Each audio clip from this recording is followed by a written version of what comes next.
നമസ്തേ. CBSE 7ാം ക്ലാസ്സിലെ NCERT ദീപകം സംസ്കൃതം പാഠപുസ്തകത്തിലെ രണ്ടാമത്തെ പാഠമായിട്ടുള്ള നിത്യം പിബാമഹ സുഭാഷിതരസം എന്നുള്ള പാഠഭാഗമാണ് നമ്മൾ ഈ വീഡിയോയിലൂടെ നോക്കാനായിട്ട് പോകുന്നത്. ഇതിനു മുമ്പ് നമ്മൾ ഒന്നാമത്തെ പാഠം നമ്മൾ മനസ്സിലാക്കി അതിൻ്റെ എക്സസൈസ് കാര്യങ്ങളൊക്കെ കംപ്ലീറ്റ് ആക്കിയിട്ടുണ്ടായിരുന്നു. ഇപ്പോൾ നമുക്ക് രണ്ടാമത്തെ പാഠത്തിലേക്ക് കിടക്കാം. മഹോദയ, അസ്മാകം വിദ്യാലയസ്യ ഭിത്തൗ അയോഗ്യഃ പുരുഷോ നാസ്തി യോജകസ്തത്ര ദുർലഭഃ ഇതി ലിഖിതം അസ്തി.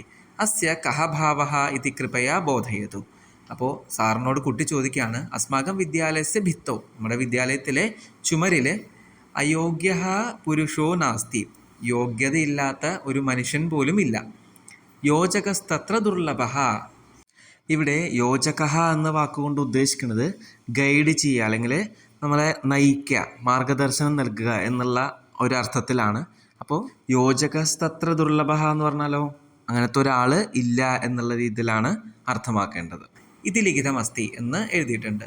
അസ്യ കഃ ഭാവഃ ഇത് കൃപയാ ബോധയതു. സംസ്കൃതത്തിലായതുകൊണ്ട് കുട്ടിക്ക് മനസ്സിലായില്ല, അതുകൊണ്ട് എന്താണ് അതിൻ്റെ അർത്ഥം എന്നുള്ളത് മനസ്സിലാക്കി തരാനായിട്ട് ചോദിച്ചു. അപ്പോൾ സാറ് പറയാണ്, ഭോ സുശീലേ അസ്യ ഭാവാർത്ഥഃ അസ്തി, അതിൻ്റെ അർത്ഥമാണ് യത് അസ്മിൻ ജഗതി കോപി അയോഗ്യഃ നാസ്തി, നമ്മുടെ ലോകത്ത് ഒരു യോഗ്യതയില്ലാത്ത ഒരാൾ പോലും ഇല്ല. സർവേ യോഗ്യാഃ സന്തി, എല്ലാവരും യോഗ്യരാണ്. പരന്തു പ്രേരകസ്യ മാർഗദർശകസ്യ ച അഭാവഃ അസ്തി, പക്ഷേ നമ്മളെ പ്രേരണ നൽകുന്നതിനും മാർഗദർശനം നൽകുന്നതിനും ഗൈഡ് ചെയ്യാനായിട്ടും ഉള്ളവരുടെ അഭാവമാണ് ഈ ലോകത്തുള്ളത്. അപ്പോൾ വേറൊരു കുട്ടി ചോദിക്കുകയാണ്, മാന്യവരഃ അഹം അപി, ഞാനും വിദ്യാലയസ്യ പരിസരെ, വിദ്യാലയത്തിൻ്റെ പരിസരങ്ങളിൽ ഏതാദൃശം ശ്ലോകം, ഇത്തരത്തിലുള്ള ശ്ലോകങ്ങൾ പഠിതവതി, വായിച്ചിട്ടുണ്ട് അല്ലെങ്കിൽ കണ്ടിട്ടുണ്ട് എന്ന് പറഞ്ഞു. രമേ ഏതാനി സുഭാഷിതാനി സന്ധി, ഇതൊക്കെ എന്താണ്? സുഭാഷിതങ്ങളാണ്. അസ്മാകം ചിന്തന വികാസായ ഏവ ഏതാനി സുഭാഷിതാനി വിദ്യാലയസ്യ പരിസരെ സ്ഥാപിതാനി. അപ്പോൾ സുഭാഷിതങ്ങൾ എന്തിനാണ്? നമ്മുടെ ചിന്തനശേഷി വർദ്ധിപ്പിക്കുന്നതിന് വേണ്ടിയിട്ടാണ് സുഭാഷിതങ്ങൾ വിദ്യാലയത്തിലെ പരിസരങ്ങളിലൊക്കെ അവിടെ ഇവിടെങ്ങളായിട്ട് സ്ഥാപിച്ചിട്ടുള്ളത്. അപ്പോൾ വേറൊരു കുട്ടി ചോദിക്കുന്നു, മഹോദയ സുഭാഷിതാനി ഇത്യനേന കഹ അഭിപ്രായഃ. സുഭാഷിതമെന്ന് സാറ് പറഞ്ഞു, അപ്പോൾ സുഭാഷിതം എന്ന് വെച്ചാൽ എന്താണ് എന്ന് മാഷിനോട് ചോദിച്ചു. അപ്പോൾ ഉത്തരം പറയാണ് മാഷ്, വത്സ മാനവാനാം വിവിധ മൂല്യാനാം, മനുഷ്യരുടെ വിവിധ മൂല്യങ്ങളും വികാസായ, ഈ മൂല്യങ്ങൾ വർദ്ധിപ്പിക്കുന്ന വികാസം നടത്തുന്നതിനും ശ്രേഷ്ഠജനൈഹി ഉക്താനി, ശ്രേഷ്ഠന്മാരായിട്ടുള്ള പണ്ഡിതന്മാരായിട്ടുള്ള ആൾക്കാർ പറഞ്ഞിട്ടുള്ള സുവചനാനി ഏവ സുഭാഷിതാനി, നല്ല വാക്യങ്ങളാണ്, സന്ദേശങ്ങളാണ് സുഭാഷിതമെന്ന് പറയുന്നത് എന്ന് മാഷ് പറഞ്ഞു കുട്ടിയോട്. ഇനി അടുത്തത്, ശ്രീമൻ സുഭാഷിതാനാം പഠനേന കഹ ലാഭഃ, സുഭാഷിതം വായിച്ചതുകൊണ്ട് അല്ലെങ്കിൽ മനസ്സിലാക്കിയതുകൊണ്ട് എന്താണ് ലാഭം? അപ്പോൾ മാഷ് പറഞ്ഞു, പ്രിയ സുരേശ, സുഭാഷിതാന പഠനേന അസ്മാകം നൈതികഃ സാമാജികഃ ച വികാസഃ ഭവതി. നമ്മൾ നൈതികമായിട്ടുള്ളതും സാമാജികമായിട്ടുള്ള ബൗദ്ധികമായിട്ടുള്ള സാമാജിക സൊസൈറ്റി റിലേറ്റഡ് ആയിട്ടുള്ള വികാസം നമുക്ക് ഉണ്ടാവുന്നു. അസ്മാഭിഹി കിം കർത്തവ്യം കിം ച ന കർത്തവ്യം ഇത് സുഭാഷിതാനി ബോധയന്തി, നമ്മൾ എന്ത് ചെയ്യണം, എന്താണ് ചെയ്യാൻ പാടില്ലാത്തത് എന്നുള്ള കാര്യങ്ങളൊക്കെ സുഭാഷിതം നമുക്ക് മനസ്സിലാക്കി തരുന്നു. അഹോ വയം അപി സുഭാഷിതാനി പഠിതും ഇച്ഛാമഹ, അപ്പോൾ ഞങ്ങളും സുഭാഷിതം പഠിക്കാനായിട്ട് ആഗ്രഹിക്കുന്നു. കൃപയാ അസ്മാൻ പാഠയതു, ദയവ് ചെയ്ത് ഞങ്ങളെ പഠിപ്പിക്കൂ. സമീചീനം, വളരെ നല്ലത്. തർഹി വയം സുഭാഷിതാനാം രസം പിബാമഹ, നമുക്ക് സുഭാഷിതങ്ങളുടെ രസം, സുഭാഷിതങ്ങളുടെ എസൻസ് നമുക്ക് കുടിക്കാം, അതായത് മനസ്സിലാക്കാം എന്നാണ് ഇൻട്രൊഡക്ഷൻ പാർട്ടിൽ ഉള്ളത്. ഇനി നമുക്ക് നമ്മുടെ ചാപ്റ്ററിലേക്ക് കിടക്കാം. ഇതിൽ 9 ശ്ലോകങ്ങളാണ്, സുഭാഷിതങ്ങളാണ് ഉള്ളത്. ഒന്നാമത്തെ ശ്ലോകം, വസ്ത്രേണ വപുഷാ വാച വിദ്യയാ വിനയേന ച വകാരൈഹി പഞ്ചഭിർയുക്തോ നരോ ഭവതി പൂജിതഃ. അപ്പോൾ ഒരു ശ്ലോകം കിട്ടിക്കഴിഞ്ഞാൽ നമുക്കതിൻ്റെ പദച്ഛേദമാണ് ആദ്യം ചെയ്യേണ്ടത്. പദങ്ങളെ, വലിയ വലിയ പദങ്ങളെ സ്പ്ലിറ്റ് ചെയ്യുക, സിംഗിൾ വേർഡ് ആക്കുക. വസ്ത്രേണ വപുഷാ വാച വിദ്യയാ വിനയേന ച വകാരൈഹി പഞ്ചഭിഹി യുക്തഃ നരഃ ഭവതി പൂജിതഃ. അപ്പോൾ അന്വയം നോക്കിക്കഴിഞ്ഞാൽ ഇതിൻ്റെ ഏകദേശം അർത്ഥം നമുക്ക് കിട്ടും. അന്വയം എന്ന് വെച്ചാൽ ഈ ശ്ലോകങ്ങളെ കറക്റ്റ് സെൻറ്റൻസ് രൂപേണ റീഅറേഞ്ച് ചെയ്യുന്നതിനാണ് അന്വയം എന്ന് പറയുന്നത്. വസ്ത്രേണ വപുഷാ വാച വിദ്യയാ വിനയേന ച ഇതി ഏതൈഹി പഞ്ചഭിഹി വകാരൈഹി യുക്തഃ നരഃ പൂജിതഃ ഭവതി. അപ്പോൾ വസ്ത്രേണ വപുഷാ വാച വിദ്യയാ വിനയേന, ഈ 5 കാര്യങ്ങൾ ആർക്കാണോ ഉള്ളത് ആ മനുഷ്യൻ പൂജിക്കപ്പെടും എന്നാണ് പറയുന്നത് ഈ ശ്ലോകം കൊണ്ട്. അപ്പോൾ ഈ 5 ഏതൊക്കെയാണ് നമുക്ക് നോക്കണ്ടേ? ഭാവാർത്ഥഃ നമുക്ക് നോക്കാം. യഹ ജനഃ സമുചിതാനി വസ്ത്രാണി ധരതി. ഏതൊരു മനുഷ്യനാണോ ഉചിതമായിട്ടുള്ള വസ്ത്രങ്ങൾ ധരിക്കുന്നത്, അതായത് നമുക്ക് ഓരോ സിറ്റുവേഷൻ അനുസരിച്ച്, ഓരോ ഒക്കേഷൻ അനുസരിച്ച് കറക്റ്റായിട്ടുള്ള ഡ്രസ്സ് ധരിക്കണമെന്നുണ്ട്. ഇപ്പം അമ്പലത്തിൽ പോകുമ്പോൾ അല്ലെങ്കിൽ ഒരു ദേവാലയത്തിൽ പോകുമ്പോൾ എങ്ങനെയാണോ അതേപോലെ ആയിരിക്കില്ല പാർട്ടിയിൽ, അല്ലേ? സ്കൂളിൽ വരുമ്പോൾ നമ്മൾ എങ്ങനെയാണോ അതേപോലെ ആയിരിക്കില്ല വേറൊരു സ്ഥലത്ത് നമ്മൾ പോകുമ്പോൾ. അപ്പോൾ ഓരോ സിറ്റുവേഷൻ അനുസരിച്ച് നമുക്ക് അതിൻ്റേതായിട്ടുള്ള രീതിയിൽ വസ്ത്രങ്ങൾ ധരിക്കണം. അത് കറക്റ്റായിട്ട് ധരിക്കാൻ ആർക്കാണോ അറിയുന്നത്, ശരീരേണ സ്വസ്ഥഃ അസ്തി, ശരീരം കൊണ്ട്, നമ്മുടെ ഹെൽത്ത് കൊണ്ട് നല്ല ആരോഗ്യവാനായിട്ടുള്ളത്, സദാ സുമധുരം ഹിതകരം ച വചനം വദതി, എപ്പോഴും മറ്റുള്ളവർക്ക് ഇഷ്ടമാകുന്ന രീതിയിൽ മധുരമാർന്ന വാക്കുകൾ ആരാണോ പറയുന്നത്, സർവദാ അധ്യയനേ സംലഗ്നഃ ഭവതി, എപ്പോഴും പഠിക്കുന്ന കാര്യത്തിൽ എൻഗേജ്ഡ് ആയിട്ടുള്ളത്, അത് എപ്പോഴും അപ്ഡേറ്റ് ആയിക്കൊണ്ടിരിക്കുന്നത്. തഥാച്ച വിനമ്രതയാ ച വ്യവഹരതി, വിനമ്രതയാന്ന് വെച്ചാൽ റെസ്പെക്റ്റോടു കൂടി ആരാണോ പെരുമാറുന്നത്. പഞ്ചഭിഹി വകാരഹി, ഈ 5 കാര്യങ്ങൾ 5 വകാരമായിട്ടാണ്, അതായത് അതിൻ്റെ വേർഡ്സ് സ്റ്റാർട്ട് ചെയ്യുന്നത് വ എന്ന ലെറ്റർ കാരണം കൊണ്ടാണ് വകാരൈഹി എന്ന് പറയുന്നത്. വസ്ത്രം, വപുഹു വാക്ക്, വിദ്യ, വിനയ, ഈ 5 കാര്യങ്ങളും ഇത്യേതൈഹി യുക്ത, ഇതാർക്കാണോ ഉള്ളത്, സഹ മനുഷ്യ, ആ മനുഷ്യൻ ലോകേ സമ്മാനം പ്രാപ്നോതി, ലോകത്ത് സമ്മാനം നേടുന്നു. സമ്മാനം എന്ന് വെച്ചാൽ ഗിഫ്റ്റ് എന്നുള്ള അർത്ഥത്തിലല്ല, മറ്റുള്ളവരുടെ പ്രശംസയ്ക്ക് അല്ലെങ്കിൽ മറ്റുള്ളവരുടെ റെസ്പെക്റ്റ് നമുക്ക് ലഭിക്കുന്നു എന്നാണ് പറയുന്നത്. അപ്പോൾ ഈ 5 കാര്യങ്ങളും നമുക്ക് ഉണ്ടാവണം.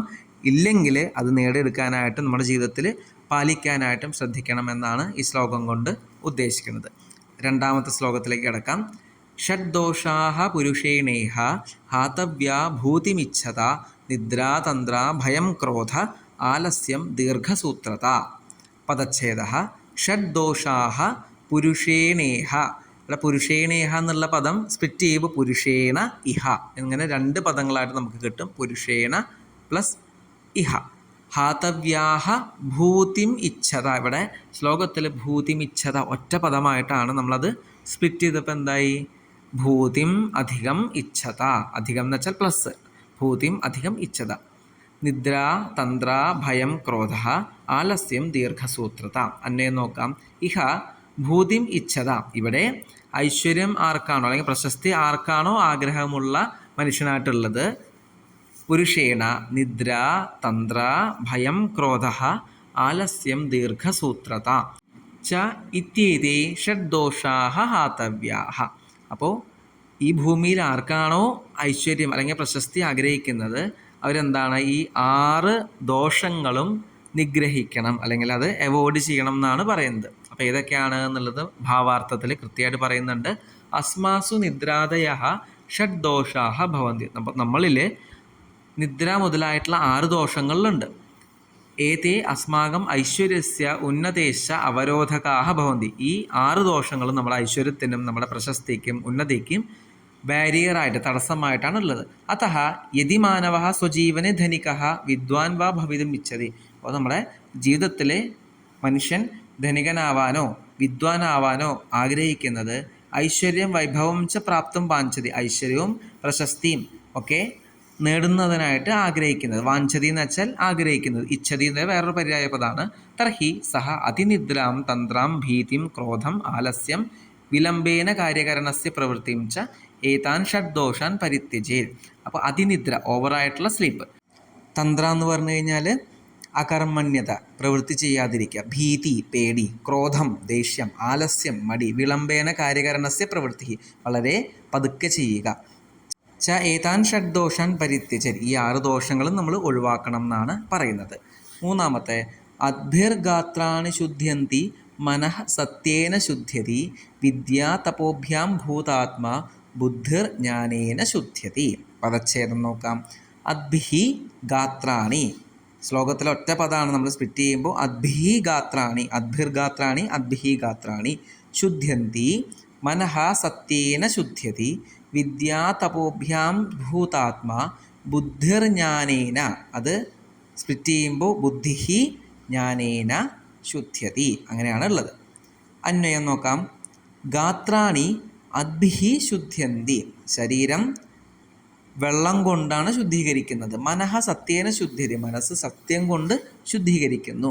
ഭൂതാത്മാ വിദ്യാ തപോഭ്യാം, നമ്മുടെ ജീവാത്മാവ് വിദ്യയാകുന്ന തപസ്സുകൊണ്ട് ശുദ്ധീകരിക്കുന്നു. ബുദ്ധി ജ്ഞാനേന ശുദ്ധ്യതി, ബുദ്ധി അറിവ് കൊണ്ട് ശുദ്ധീകരിക്കുന്നു. ഭാവാർത്ഥം ഒന്നുകൂടി നോക്കാം. പ്രതിദിനം സ്നാനേന മാനവസ്യ ശരീരം സ്വച്ഛം ഭവതി, ഡെയിലി നമ്മൾ കുളിക്കുന്നത് വഴി മനുഷ്യൻ്റെ ശരീരം ക്ലീൻ ആകുന്നു, സ്വച്ഛമാകുന്നു. സത്യേന മനഃ പവിത്രം ഭവതി, സത്യം പറയുന്നത് വഴി ചെയ്യുന്നത് വഴി നമ്മുടെ മനസ്സും പവിത്രമാകുന്നു, ശുദ്ധീകരിക്കുന്നു.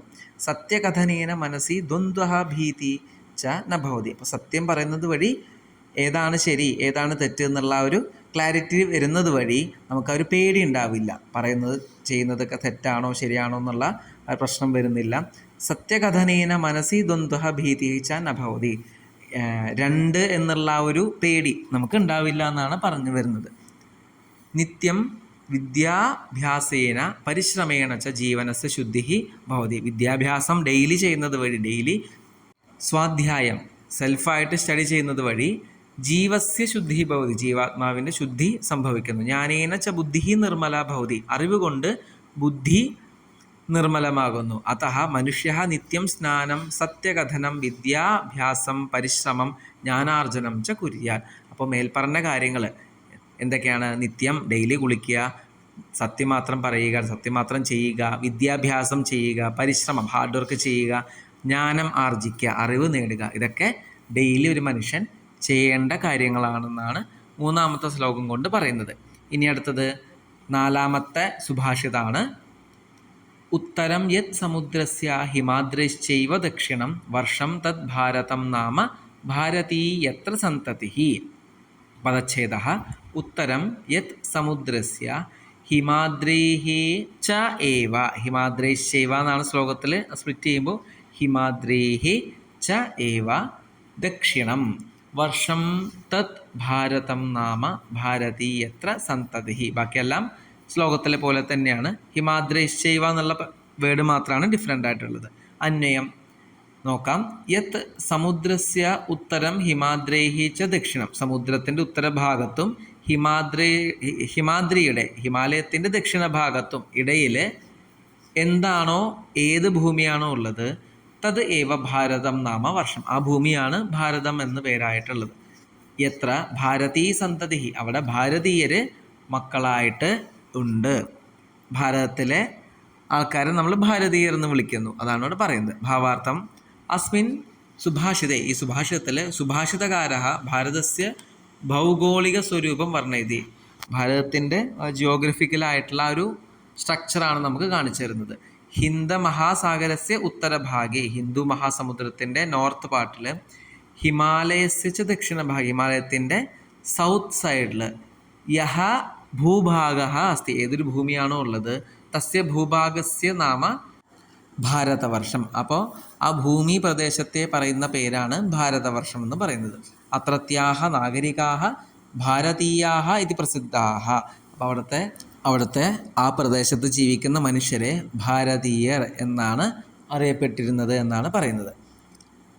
അടുത്തത് ജലബിന്ദു നിപാതേന ക്രമശഃ പൂര്യത്തെ ഘടഃ സ ഹേതു സർവവിദ്യാനാം ധർമ്മസ്യ ച ധനസ്യ ച. പദച്ഛേദഃ. ജലബിന്ദു നിപാതേന ക്രമശഃ പൂര്യത്തെ ഘടഃ സഹ ഹേതുഃ സർവവിദ്യാനാം ധർമ്മസ്യ ച ധനസ്യ ച. പദച്ഛേദഃ. ജലബിന്ദു നിപാതേന ക്രമശഃ പൂര്യത്തെ ഘടഃ സ ഹേതുഃ സർവവിദ്യാനാം ധർമ്മസ്യ ച ധനസ്യ ച. അന്വയഃ. ഘടഃ ക്രമശഃ ജലബിന്ദു നിപാതേന പൂര്യത്തെ സഹ ഹേതുഃ സർവവിദ്യാനാം ധർമ്മസ്യ ച ധനസ്യ ച ഭവതി. ഭാവാർത്ഥം നോക്കാം.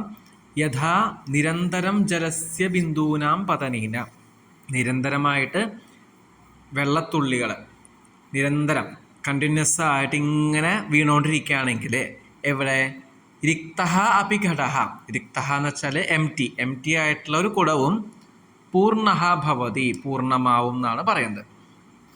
തഥൈവ ജീവനെ നിരന്തരം അഭ്യാസേന, നമ്മുടെ ലൈഫിൽ നിരന്തരമായിട്ടുള്ള പ്രാക്ടീസ് വഴി സാമാന്യ അപി മാനവ, നോർമലായിട്ടുള്ള ഒരു മനുഷ്യനും സർവപ്രകാരകം ജ്ഞാനം ധർമ്മം ധനം ച ലഭതേ, എല്ലാ തരത്തിലുള്ള ജ്ഞാനം അറിവും ധർമ്മവും ധനവും ലഭിക്കും എന്നാണ് പറയുന്നത്. അപ്പോൾ കണ്ടിന്യൂസ് ആയിട്ടുള്ള നമ്മുടെ പ്രാക്ടീസ് എത്രത്തോളം ഇമ്പോർട്ടൻ്റ് ആണ് എന്നാണ് ഈ ശ്ലോകം കൊണ്ട് നമുക്ക് മനസ്സിലാക്കി തന്നത്. പാഠഭാഗത്തിലെ തുടർന്നുള്ള ശ്ലോകങ്ങൾ നമ്മൾ അടുത്ത വീഡിയോയിലാണ് ചെയ്യുന്നത്. അപ്പോൾ ഈ ഒരു വീഡിയോയിൽ എന്തെങ്കിലും സംശയങ്ങളുണ്ടെങ്കിൽ കമൻ്റായിട്ട് ചോദിക്കാവുന്നതാണ്. ധന്യവാദാഹ.